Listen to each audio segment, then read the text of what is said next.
নমস্কার বন্ধুরা, কেমন আছেন সবাই? Welcome to my channel Sharmi's blog. তো আশা করছি সবাই খুব ভালো আছেন। তো এখন শ্রীহান ঘুম থেকে উঠে গেছে, উঠে গিয়ে এখানে গাড়িগুলো নিয়ে বসে গেছে নিচের। অ্যাজ ইউজুয়াল ঘুম থেকে উঠে ওর সবার আগে সব থেকে ফার্স্ট কাজ, আমি যতবারই গুছিয়ে রাখি না কেন, এটাই ওর ফার্স্ট কাজ, যা যা আছে সব কিছু আগে ছুঁড়ে ছুঁড়ে ফেলে দেওয়া। তো আমি এখন ভাবছি একটু ওর জন্য ব্রেকফাস্ট বানাবো, একটা স্মুদি তৈরি করব। তো ওই কারণে আর কি ওকে আগে টিভিটা চালিয়ে দিলাম, না হলে আমাকে ও রান্নাঘরে গিয়ে একেবারেই করতে দেয় না। তো আগের দিন এই যে স্ট্রবেরিটা এনেছিলাম, তো আপনাদেরকে দেখিয়েছিলাম, শেয়ার করেছিলাম যে স্ট্রবেরিটা ফ্রোজেনবেলা নিয়ে চলে এসেছি। জানি না কেমন হবে, একটু ইউজ করেছিলাম। আমার এটাই আমি লাস্ট কিনলাম, আর আমি কিনবো না কখনো ফ্রোজেনওয়ালা। এক্সপেরিমেন্ট করাটা ঠিক না। আর তো মানে এমনি ঠিকই ছিল, বাট স্টিল অত ডিপ ফ্রিজে রেখে এমনি তো নর্মাল ফ্রেশওয়ালাই পাওয়া যায়, কেনই বা ফ্রোজেনওয়ালা কিনতে যাব।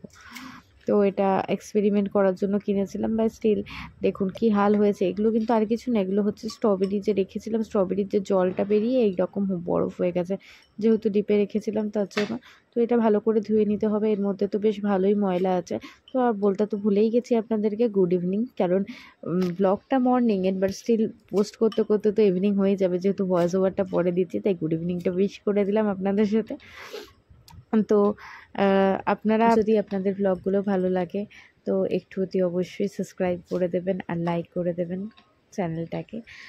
আর তো যাই হোক বন্ধুরা, ফিরে আসি আবার টপিকে। তো এখানে ভালো করে স্ট্রবেরিটা আমি ধুয়ে নিলাম। তার পেছনে কারণ হচ্ছে প্রচণ্ড, দেখছেন কত ময়লা, মানে এমনিতে না আমার ক্যামেরাটা একটু সাইড হয়ে গেছিলো, যেহেতু ক্যামেরা আমি স্ট্যান্ডে রেখে তারপর ভিডিওটা বানাচ্ছিলাম, আমি নিজে বুঝতে পারিনি, পরে রিয়েলাইজ করেছি যখন আমি এডিট করছিলাম যে একটু সাইড হয়ে গেছিলো। তো তার জন্য সবার থেকে একটু ক্ষমা চেয়ে নিলাম। তো যাই হোক, তো এখানে স্ট্রবেরিটা আমি কেটে নেব, প্রচুর ময়লা বেরিয়েছে, মানে এখানে টোয়াই থাকে, মানে নর্মালি ফ্রোজেন যেরকম হয় ছাড়ানো থাকে, পরিষ্কার করবো, স্টিল ধুয়ে নেওয়াই ভালো, বিকজ দেখছেন কতটাই বেরোলো, খানিকটা তো বুঝতেই পারলেন।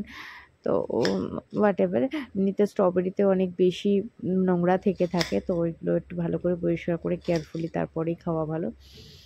তো এবারে আমি স্ট্রবেরিগুলো ভালো করে কেটে নিলাম। এটা বানানা আর স্ট্রবেরি দিয়ে আমি নর্মালি স্মুদিটা বানাবো। অ্যাকচুয়ালি শ্রীহানকে না একদম ফল খাওয়াতে পারি না, জানেন তো, কিছুতেই কোনো ফল খাওয়াতে পারি না। আমি নিজে মাঝে মাঝে টেন্স হয়ে যাবে, না অনেক বাচ্চাদের শুনি কি সুন্দর নিজে নিজে খেয়ে নেয়, কিন্তু আমার ছেলেকে একদম আমি খাওয়াতে পারি না। মানে ওকে খাওয়ানো মানে পুরো যুদ্ধ নেমে আসে, এরকম আমার নিজের ফিল হয়, আর আমি নিজে ভয় পেতে থাকি তার আগে ওকে আমি কি খাওয়াবো। তো যাই হোক, আপনারা দেখেছেন ম্যাঙ্গো কত ভালো ফল, কত সুইট, মানে খেতে কত ভালো হয়, ও সেটাও খেতে চায় না, বাট স্টিল আমায় তো খাওয়াতেই হবে, আমি তো হাল ছাড়লে হবে না। তো তার জন্য আমি ওকে বিভিন্ন রকম রেসিপি বানিয়ে বা বিভিন্ন রকম কিছুর মধ্যে, যেরকম ছোটোবেলায় দুধ কর্নফ্লেক্স, এখনও ছোটোই আছে স্টিল, যখন দুধ কর্নফ্লেক্স খাওয়াতাম তার মধ্যে কলা দিয়ে দিতাম, কখনো সেরেল্যাক খাওয়ালে তার মধ্যে আপেল সেদ্ধ, কলা সব মিক্স করে খাওয়াতাম, কারণ ও খাবে না তো আমি ওকে ওভাবেই খাওয়াবো, নর্মালি কিছুভাবে তো খাওয়াতে হবে। কিন্তু ফ্রুট জুস মানে ধরুন মোসাম্বি, অরেঞ্জ, এগুলো কিছুতেই খাওয়াতে পারি না। আপনাদের কাছে যদি কোনো উপায় থাকে প্লিজ আমায় কমেন্ট করে জানাবেন, আপনারা যদি জানেন কীভাবে খাওয়াতে পারি, আর কি কোনো রেসিপি কিছু যদি থাকে অতি অবশ্যই আমাকে কমেন্ট করে আমার সাথে শেয়ার করবেন আপনারাও। তো এখানে বানানাটা কেটে আমি এর মধ্যে দিয়ে দিলাম, আর এবার একটুখানি আমি ড্রাই ফ্রুটস দিয়ে দেবো এর মধ্যে। আমি আপাতত কাজুটা দিয়েছি, অ্যাকচুয়ালি আমি নর্মালি কি হয় না, আমি ক্রাশ করে রাখি, এটা করা হয়নি আমার, তাই কয়েকটা দিয়ে জাস্ট দিলাম আপাতত আপনাদেরকে বলার জন্য। নর্মালি সব রকম ড্রাই ফ্রুটসই দেওয়া যায়। এখন তো এমনিতে 2 ইয়ার হতেই যাচ্ছে, নেক্সট মান্থ শুরু শ্রীহানের 2 ইয়ার্স হয়ে যাবে। তো এখানে একটু কর্নফ্লেক্সও দিয়ে দিলাম, দুধও দিয়ে দিলাম। তো এবার এটাকে আমি ভালো করে ব্লেন্ড করে নেবো। কি অবস্থা বলুন, কত কিছু ভেবে ভেবে করতে হয় বাচ্চাদের জন্য, না এদেরও কত দিন, আর এখনো 2 বছরও হয়নি। আমাদের সময় এতটা কি ছিল মনে তো হয় না। আমার মায়ের মুখে তো শুনি, যখনই বলে তখন বলে যে না, আমারও খাওয়া নিয়ে একটু ঝামেলা করতাম আমি, এটা আমার মা আমার সাথে যদিও বা গল্প করে শেয়ার করেছে বহুতবার। তো যাই হোক, এখানে আমি স্মুদির মধ্যে চিনি দিতে, মানে আমি মিষ্টি দিতে, চিনিটা খুব একটা ইউজ করি না, আমি বেশিরভাগ না গুড়ই দেই, কিন্তু এটার মধ্যে একটুখানি চিনি ব্যাপারটা একটু তার জন্য দিয়ে দিলাম, একটু দিয়ে, বা আপনাদের দেশি খাদ এগুলো এটাও ইউজ করে থাকি আমি, কিন্তু চিনিটা খুব একটা আমি দিতে চাই না শ্রীখণ্ডে, তারপর দিলাম একটুখানি চিনির মতো একটু হলে ভালোই হয়, মিষ্টি না হলে আবার আমার ছেলে আবার টেস্টটা ভীষণ ভালো বুঝে গেছে জানেন তো, সব কিছু খেয়ে খেয়ে না খুব ভালো করে টেস্ট বুঝে গেছে। যাই হোক, এখানে আমার স্মুদি রেডি হয়ে গেল, চিনিটা দিয়ে আরেকবার তার জন্য ঘুরিয়ে নিলাম। তো এবার ব্যাপারটা হচ্ছে এইটা খাওয়াতেও জানেন আমার অনেক কষ্ট করতে হবে, এটা অনেকটা টেস্টি হয়েছে, আমি নিজেও টেস্ট করে দেখে নিয়েছি, বাট স্টিল এটা খাওয়াতেও আমার অনেকটা কষ্ট করতে হবে। তার পিছনে কারণ হচ্ছে মানে ও না এমনিতে নর্মালি ও একটা বানানা ফ্লেভার ওটা ও তো বুঝেই যাবে, ও খেতে চাইবে না। আমি তার জন্য এর ওপর দিয়ে একটা ওয়াফি দিয়ে দেবো, আর চকোস টকোসও কখনো কখনো এর জন্য দিয়ে দিই, মানে একটু চকলেট কিছু টাচ দিয়ে, বা একটু মিল্কের মধ্যে চকলেটি চকলেটি হয়ে যাবে, বেশি না অল্প কয়েকটা দিলেই, 2-4টে এরকম কয়েকটা দিলেই একটু চকলেটি চকলেটি মিল্কটা হয়ে যায়, তো তখন একটু টেস্টটা চেঞ্জ হয়ে যায়। তো এটার মধ্যে ভাবছি একটা ওয়াফি দিয়ে দেবো যদি একটু ইন্টারেস্ট পায়।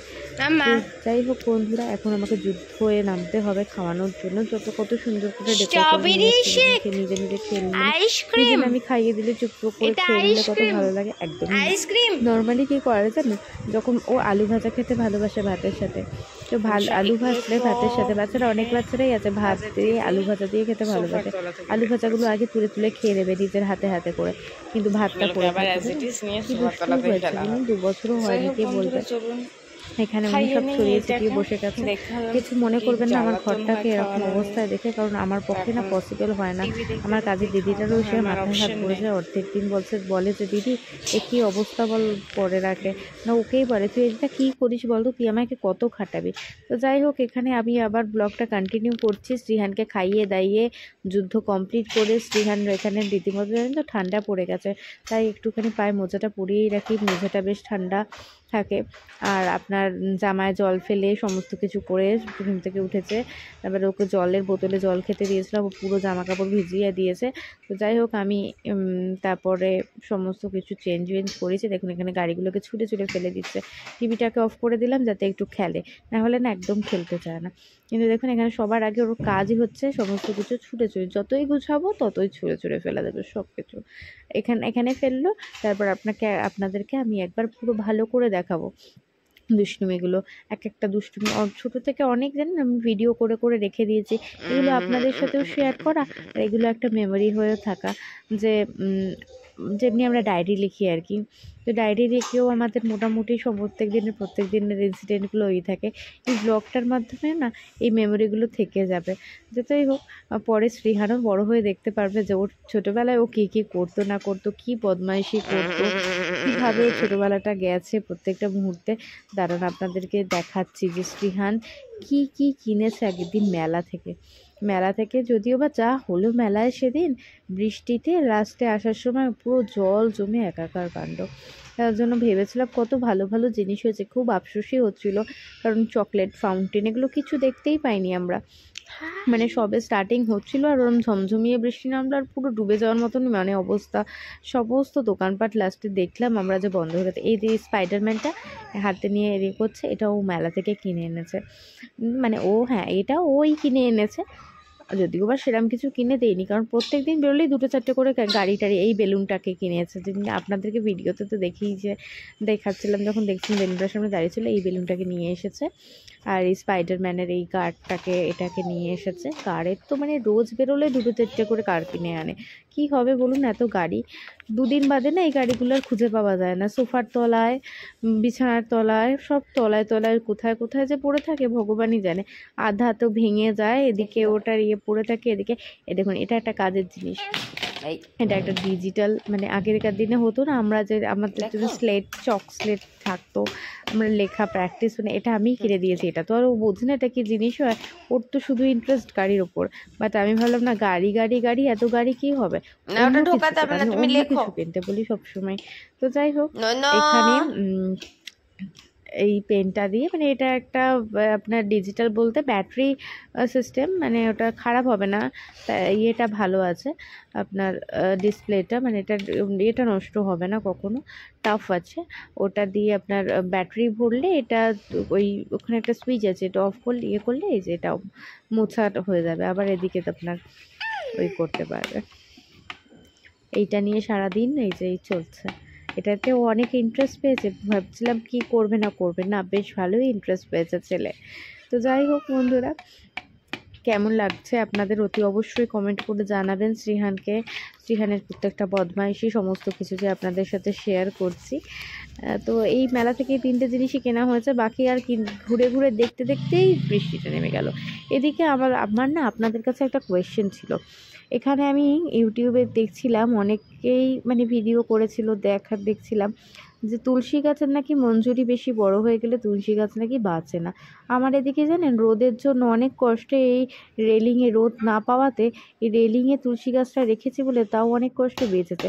একটু কমেন্ট করে জানাবেন তো যে সত্যি সত্যি মঞ্জুরি না মানে এগুলোকে কেটে দিলে তবেই বাঁচে। তো যাই হোক, অ্যামাজন থেকে আমি একটা গাছের জন্য সারের প্যাকেট অর্ডার দিয়েছি, কেন কিনা যাওয়াই হচ্ছে না, গেলেও কেনা হচ্ছে না, অনেক ভুলে যাচ্ছি। তো দেখা যাক কালকে কিছু করা যায় কিনা এটা।